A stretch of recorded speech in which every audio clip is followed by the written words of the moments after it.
क्या आपको पता है कि आप जो सुबह 9 बजे से शाम 5 बजे तक की नौकरी करते हैं, जिस कंपनी में काम करते हैं, वहाँ आपकी मेहनत का असली फ़ायदा किसको मिलता है?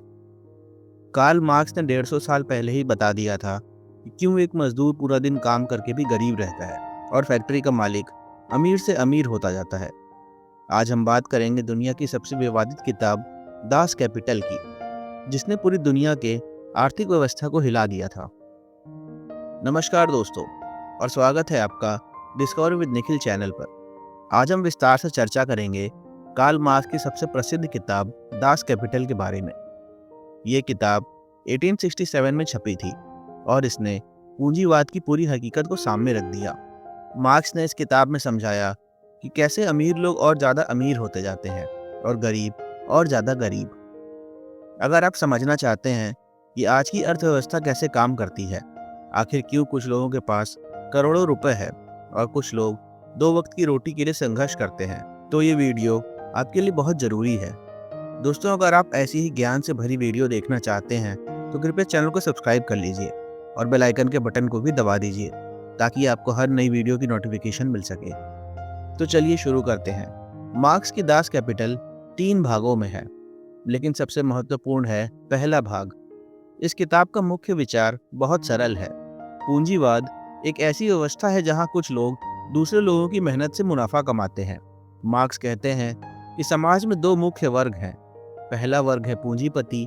ये वो लोग हैं जिनके पास फैक्ट्रियां हैं, कंपनियां हैं, जमीन है और कारखाने हैं। और दूसरा वर्ग है मजदूर या श्रमिक। ये वो लोग हैं जिनके पास सिर्फ अपनी मेहनत है, अपना श्रम है और अपना समय है। अब ये सवाल है कि समस्या क्या है। मार्क्स विस्तार से समझाते हैं कि मजदूर जो मूल्य पैदा करता है उसका पूरा भुगतान उसको नहीं मिलता। मान लीजिए एक मजदूर जूते बनाता है। वो एक दिन में 10 जोड़ी जूते बनाता है। हर जूते की बाजार में कीमत है 1,000 रुपये।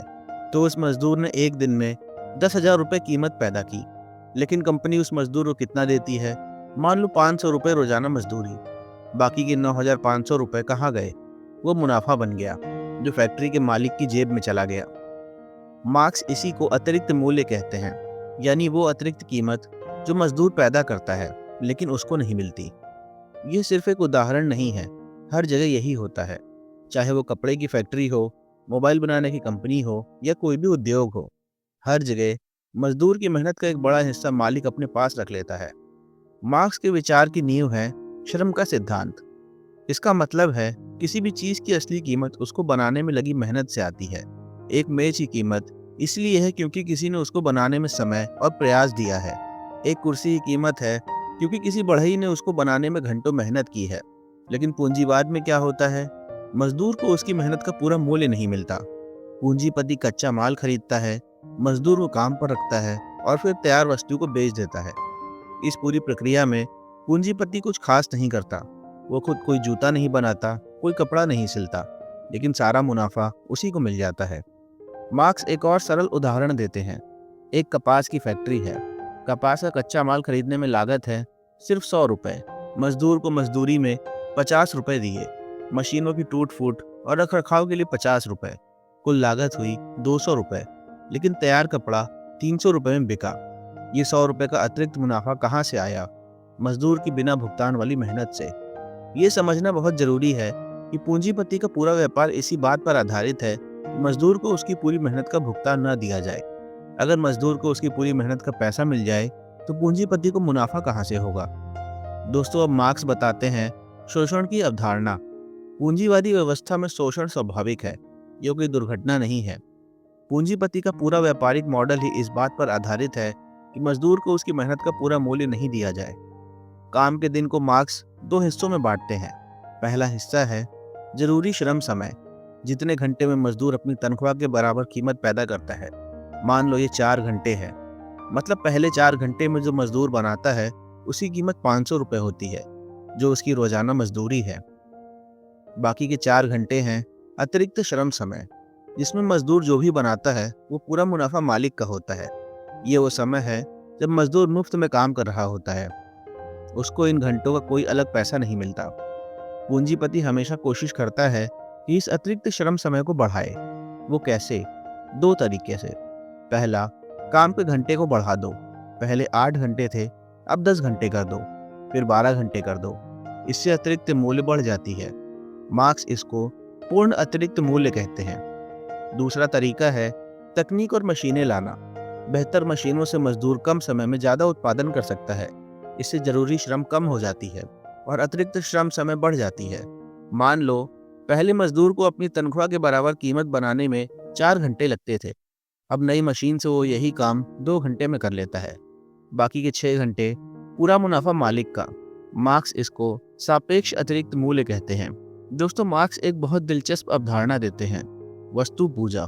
इसका मतलब है कि पूंजीवाद में हम चीजों को देखते हैं लेकिन उनके पीछे की मानवीय मेहनत को भूल जाते हैं। जब आप एक मोबाइल फोन खरीदते हैं तो आप सिर्फ एक वस्तु को देखते हैं, लेकिन उस मोबाइल के पीछे हजारों मजदूरों की मेहनत है। चीन की फैक्ट्रियों में मजदूर दिन रात काम करते हैं, कम तनख्वाह में, बुरी परिस्थितियों में, छोटे छोटे कमरों में रहते हैं। लेकिन हम सिर्फ फोन की सुविधाएं देखते हैं। कैमरा कैसा है, प्रोसेसर कितना तेज है, डिजाइन कितना सुंदर है। ये है वस्तु पूजा। एक शर्ट को ही ले लीजिए। दुकान में वो शर्ट 500 रुपए में मिलती है, लेकिन उस शर्ट के पीछे क्या है? किसी गांव में एक किसान ने कपास उगाया, धूप में खड़े होकर। फिर किसी मजदूर ने उस कपास को साफ किया, फिर किसी ने उसका धागा बनाया, फिर किसी ने कपड़ा बुना, फिर किसी ने रंग किया, फिर किसी टेलर ने सिला। इतने सारे लोगों की मेहनत, लेकिन हम सिर्फ शर्ट देखते हैं। मार्क्स कहते हैं कि पूंजीवाद में सामाजिक रिश्ते भी वस्तु बन जाते हैं। सब कुछ खरीदने और बेचने में बदल जाता है। दोस्ती, प्यार, सम्मान, सब कुछ की कोई आर्थिक कीमत लग जाती है। एक डॉक्टर मरीज को इसलिए नहीं देखता कि उसको ठीक करना है, बल्कि इसीलिए देखता है कि उससे फीस मिलेगी। दोस्तों, अगर आपको ये वीडियो इंटरेस्टिंग लग रहा हो तो कृपया इस वीडियो को लाइक करें और अपने दोस्तों के साथ शेयर जरूर करें। और हाँ, अभी तक सब्सक्राइब नहीं किया तो जरूर कर लें, क्योंकि हम ऐसी ही गहरी ज्ञान वाली वीडियो नियमित रूप से लाते रहते हैं। आपका एक सब्सक्राइब हमें ऐसी और वीडियो बनाने के लिए प्रोत्साहित करता है। दोस्तों, अब बात करते हैं पूंजी के संचय की। मार्क्स विस्तार से समझाते हैं कि पूंजीपति अपने मुनाफे को कैसे इस्तेमाल करता है। मुनाफे का एक हिस्सा तो अपनी शानदार जिंदगी में खर्च करता है। बड़ी गाड़ी खरीदता है, बड़ा घर बनाता है, विदेश घूमने जाता है, महंगे रेस्टोरेंट में खाना खाता है। लेकिन बाकी का मुनाफा वो दोबारा निवेश करता है। दोबारा निवेश का मतलब है और ज़्यादा मशीनें खरीदना, और ज़्यादा मजदूर रखना, उत्पादन बढ़ाना, नई फैक्ट्रियाँ खोलना।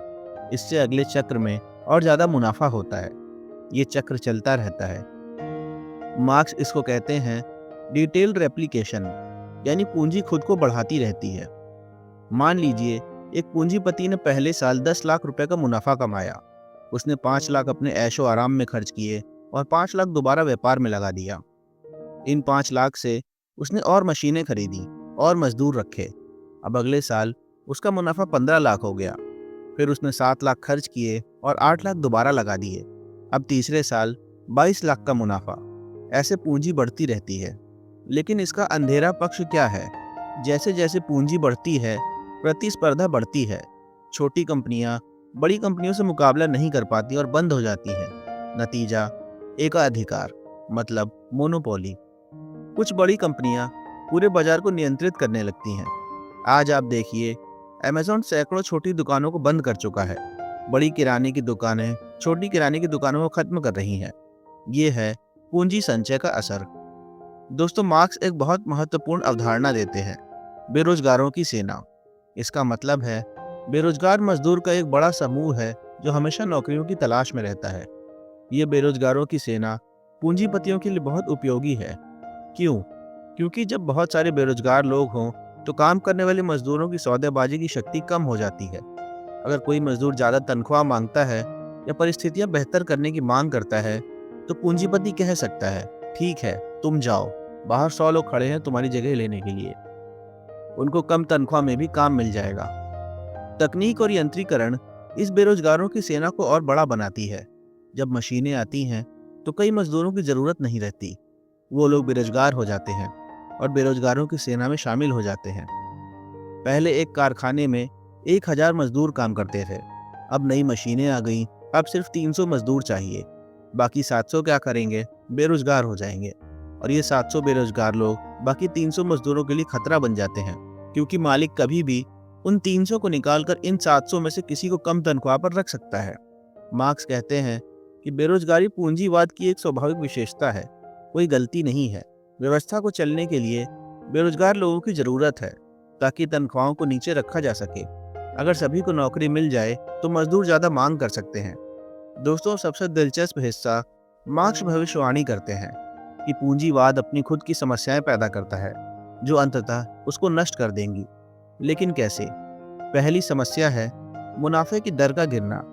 जैसे जैसे तकनीक बढ़ती है, मशीनों का अनुपात बढ़ता है और मजदूरों का अनुपात घटता है। लेकिन मुनाफा तो मजदूर की बिना भुगतान वाली मेहनत से आता है, मशीनों से नहीं। मशीनें सिर्फ अपनी कीमत को तैयार वस्तु में स्थानांतरित करती हैं, कोई नई कीमत नहीं बनाती। इसीलिए धीरे धीरे मुनाफे की दर गिरने लगती है। दोस्तों, इसको आसान भाषा में समझिए। पहले 100 रुपए के निवेश पर 20 रुपए का मुनाफा मिलता था, यानी 20%। अब और ज्यादा मशीनें लगाने से 200 रुपए के निवेश पर 25 रुपए का मुनाफा मिलता है, यानी 12.5%। मुनाफे की रकम बढ़ी लेकिन मुनाफे की दर गिर गई। दूसरी समस्या है अति उत्पादन। पूंजीपति प्रतिस्पर्धा में एक दूसरे से ज्यादा उत्पादन करने की कोशिश करते हैं। हर कोई सोचता है कि ज्यादा बनाओ तो ज्यादा बिकेगा, लेकिन मजदूरों के पास इतना पैसा नहीं होता कि वो सब कुछ खरीद सकें, क्योंकि उनकी तनख्वाह तो कम ही रखी जाती है। नतीजा, उत्पाद गोदामों में पड़े रहते हैं, कंपनियों को नुकसान होता है और मंदी आ जाती है। मान लीजिए देश में 10 करोड़ कारें बन रही हैं, लेकिन लोगों के पास सिर्फ 6 करोड़ कारें खरीदने के पैसे हैं। बाकी 4 करोड़ कारें नहीं बिकेंगी। कंपनियों को घाटा होगा, वो मजदूरों को निकाल देंगी, और कम मजदूर मतलब कम खरीदने की शक्ति। संकट और गहरा हो जाएगा। मार्क्स कहते हैं कि पूंजीवाद में संकट समय समय पर आते रहते हैं। हर कुछ सालों में आर्थिक संकट आती है, नौकरियां जाती हैं और कंपनियां बंद होती हैं। लोग कष्ट उठाते हैं, फिर थोड़ी बहाली आती है और फिर से संकट। ये चक्र चलता रहता है। दोस्तों, 2008 का वित्तीय संकट इसका एक उदाहरण है। दास कैपिटल की सबसे प्रसिद्ध पंक्ति है, अब तक के पूरे इतिहास में वर्ग संघर्ष चलता रहा है। मार्क्स कहते हैं कि इतिहास में हमेशा वर्गों के बीच संघर्ष रहा है। पुराने समय में मालिक और गुलाम के बीच, मध्यकालीन समय में जमींदार और किसान के बीच, और अब पूंजीपति और मजदूर के बीच। ये संघर्ष स्वाभाविक है क्योंकि दोनों वर्गों के हित विपरीत हैं। पूंजीपति क्या चाहता है? ज्यादा काम के घंटे ताकि ज्यादा उत्पादन हो, कम तनख्वाह ताकि लागत कम रहे, कम सुविधाएं ताकि खर्च ना बढ़े। मजदूर क्या चाहता है? कम काम के घंटे ताकि आराम मिले, ज्यादा तनख्वाह ताकि अच्छी जिंदगी जी सके, बेहतर परिस्थितियां ताकि स्वास्थ्य ठीक रहे। ये विरोधाभास पूंजीवाद के अंदर रहकर हल नहीं हो सकता। इतिहास में जब भी मजदूरों ने अधिकार मांगे हैं, संघर्ष हुआ है। 8 घंटे की कार्य दिवस के लिए संघर्ष हुआ, न्यूनतम मजदूरी के लिए संघर्ष हुआ, सुरक्षित काम की परिस्थितियों के लिए संघर्ष हुआ। हर अधिकार संघर्ष से मिला है, मालिकों ने खुशी खुशी नहीं दिया है। मार्क्स भविष्यवाणी करते हैं कि अंततः मजदूर एकजुट होंगे। जब उनको समझ आएगा कि उनकी असली शक्ति उनकी संख्या में है, तो वो संगठित होंगे, श्रमिक संघ बनेंगे, राजनीतिक दल बनेंगे और अंततः क्रांति होगी। मजदूर वर्ग सत्ता हथिया लेगा। दोस्तों, मार्क्स सिर्फ पूंजीवाद की आलोचना नहीं करते, बल्कि एक विकल्प भी सुझाते हैं, समाजवाद और साम्यवाद। समाजवाद में उत्पादन के साधन, फैक्ट्रियां, मशीनें, जमीन, सबको समाज सामूहिक रूप से अपने पास रखेगा।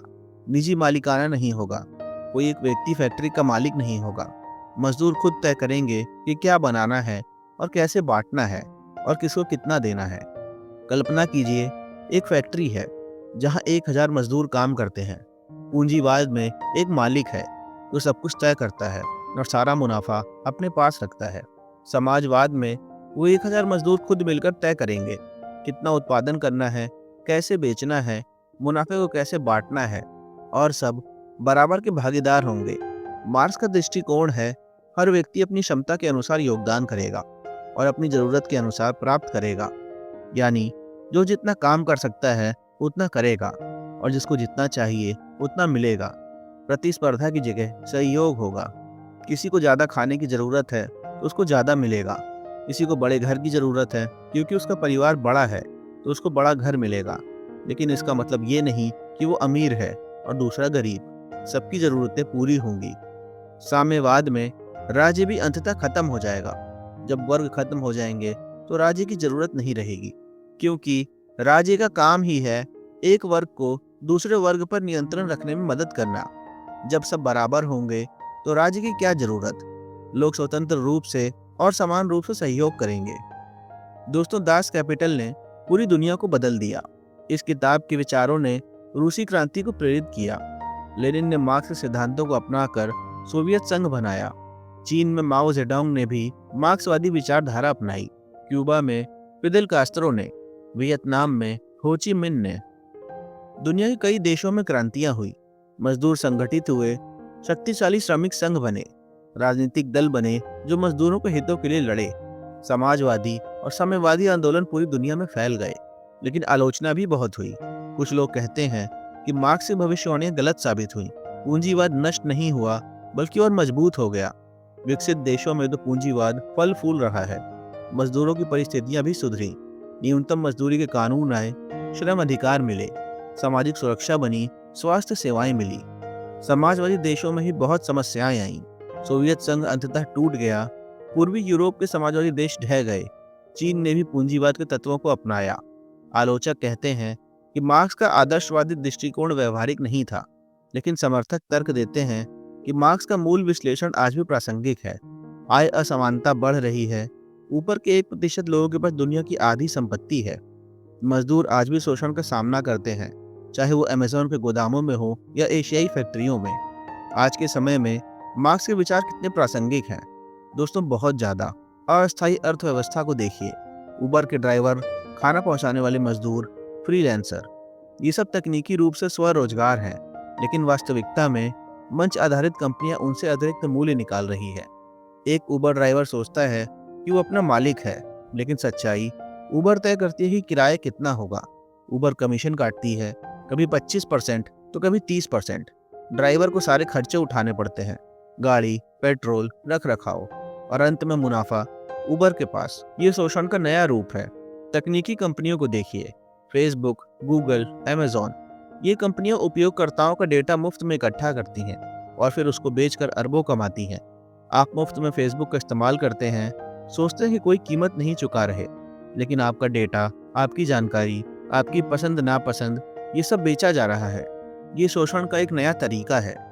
यंत्रीकरण और कृत्रिम बुद्धिमत्ता की वजह से बेरोजगारी बढ़ रही है। मार्क्स की बेरोजगारों की सेना की अवधारणा और भी ज्यादा प्रासंगिक हो गई है। स्वयंचलित गाड़ियां आएंगी तो लाखों ड्राइवरों की नौकरियां जाएंगी। स्वचालित मशीनें फैक्ट्रियों में आ रही हैं तो मजदूरों की जरूरत कम हो रही है। जलवायु संकट भी पूंजीवाद से जुड़ा है।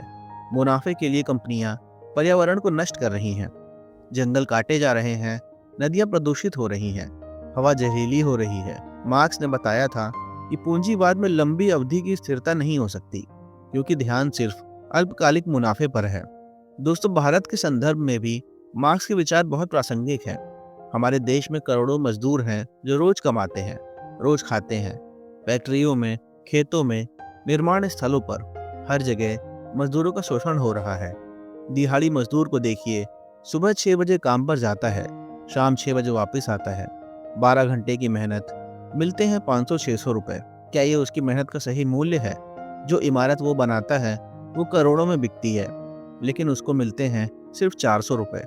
किसान को देखिए, पूरे साल खेत में मेहनत करता है, फसल तैयार होती है, लेकिन बिचौलिए और बड़ी कंपनियां सारा मुनाफा खा जाती हैं। किसान को उसकी फसल का सही कीमत नहीं मिलता। ये भी शोषण है। कोविड महामारी के दौरान लाखों मजदूरों को अपने घर पैदल वापस जाना पड़ा। क्यों? क्योंकि उनके पास बचत नहीं थी। वो महीने दर महीने जीते थे। जैसे ही काम बंद हुआ, उनके पास कुछ नहीं बचा। ये दिखाता है कि एक मजदूर को कितनी कम मजदूरी मिलती है। दोस्तों, मार्क्स की आलोचनाएं भी सुनना बहुत जरूरी है। कुछ लोग कहते हैं कि उनका श्रम सिद्धांत गलत है। किसी चीज की कीमत सिर्फ मेहनत से नहीं, बल्कि मांग और आपूर्ति से भी तय होती है। एक हीरे में ज्यादा मेहनत नहीं लगती, लेकिन उसकी कीमत बहुत ज्यादा है, क्योंकि मांग और आपूर्ति कम है। लेकिन मार्क्सवादी जवाब देते हैं कि मार्क्स भी मांग और आपूर्ति को मानते थे, लेकिन वो कहते थे कि लंबी अवधि में कीमत मेहनत के आधार पर ही तय होती है। अल्पकालिक उतार चढ़ाव मांग और आपूर्ति से होते हैं। दूसरी आलोचना है, समाजवाद व्यवहारिक नहीं है। सोवियत संघ असफल हो गया। वह आर्थिक समस्याएं थी, कुशलता नहीं थी, नवाचार नहीं था। लोगों की जिंदगी बेहतर नहीं हुई। लेकिन समर्थक कहते हैं कि सोवियत संघ की असफलता का मतलब ये नहीं कि समाजवाद असंभव है। वहाँ कई गलतियां हुई, अत्यधिक केंद्रीकरण, लोकतंत्र की कमी और नौकरशाही। ये सब बेहतर तरीके से लागू किया जाए तो समाजवाद सफल हो सकता है। तो दोस्तों, दास कैपिटल सिर्फ एक आर्थिक सिद्धांत की किताब नहीं है। ये एक शक्तिशाली आलोचना है उस व्यवस्था की जिसमें हम रहते हैं। मार्क्स ने दिखाया कि गरीबी और असमानता दुर्घटना नहीं है, ये पूंजीवाद की अंतर्निहित विशेषताएं हैं। चाहे आप मार्क्स से सहमत हो या नहीं, उनके विश्लेषण को नजरअंदाज नहीं किया जा सकता। आज जब हम देखते हैं कि अरबपति अंतरिक्ष में जा रहे हैं और मजदूर न्यूनतम मजदूरी के लिए संघर्ष कर रहे हैं, तो मार्क्स की बातें और भी प्रासंगिक लगती हैं।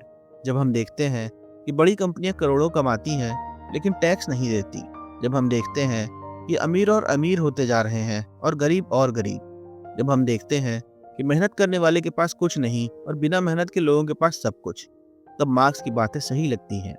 दास कैपिटल पढ़ना आसान नहीं है। ये एक भारी भरकम और कठिन किताब है, लेकिन इसके मूल विचारों को समझना जरूरी है अगर हम आधुनिक अर्थव्यवस्था को समझना चाहते हैं। मार्क्स का अंतिम संदेश था कि मजदूरों को अपनी शक्ति का एहसास कराना होगा। इतिहास मजदूर बनाते हैं, पूंजीपति नहीं। और जब मजदूर एकजुट होंगे तो वास्तविक बदलाव संभव है। एक बेहतर दुनिया संभव है, जहां सबकी जरूरतें पूरी हो, जहां कोई किसी का शोषण ना करे, जहां सहयोग हो, प्रतिस्पर्धा नहीं। तो दोस्तों, आज की वीडियो में हमने विस्तार से देखा मार्क्स के मुख्य विचार, अतिरिक्त मूल्य, शोषण, वर्ग संघर्ष, पूंजीवाद के विरोधाभास और समाजवाद का दृष्टिकोण। हमने देखा कि कैसे पूंजीवाद मजदूरों का शोषण करता है, कैसे असमानता बढ़ती है और कैसे संकट आते रहते हैं। दास कैपिटल एक ऐसी किताब है जो सवाल उठाती है, क्या ये व्यवस्था जिसमें हम रह रहे हैं सच में न्यायपूर्ण है? क्या हर किसी को बराबर मौके मिल रहे हैं? क्या मेहनत करने वालों को उसका सही हक मिल रहा है? क्या बेहतर विकल्प संभव है? हर व्यक्ति को अपना निष्कर्ष निकालना होगा, लेकिन जो बात निश्चित है वो ये कि मार्क्स ने जो सवाल उठाए थे वो आज भी जवाब मांग रहे हैं। आज भी दुनिया में करोड़ों लोग गरीबी में जी रहे हैं। आज भी मेहनत करने वालों को उनका पूरा हक नहीं मिल रहा। आज भी अमीर और गरीब के बीच की खाई बढ़ती जा रही है। शायद मार्क्स की सारी भविष्यवाणियां सही नहीं निकली, शायद समाजवाद का उनका दृष्टिकोण पूरी तरह से व्यवहारिक नहीं था, लेकिन उन्होंने जो मूल समस्याएं उठाई, शोषण, असमानता, अन्याय, वो आज भी मौजूद है और इसीलिए दास कैपिटल आज भी प्रासंगिक है। दोस्तों, उम्मीद करता हूँ आपको ये डिटेल्ड वीडियो जानकारी पूर्ण लगी होगी। अगर आपको कोई सवाल या विचार हैं दास कैपिटल के बारे में तो कमेंट्स में जरूर बताएं। क्या आप मार्क्स के विचारों से सहमत हैं? क्या आपको लगता है कि समाजवाद संभव है? अपने विचार जरूर बताएं। और हाँ, अगर आपको ऐसी दर्शन शास्त्र और अर्थशास्त्र की किताबों का सारांश चाहिए तो चैनल को सब्सक्राइब करना बिल्कुल न भूलें।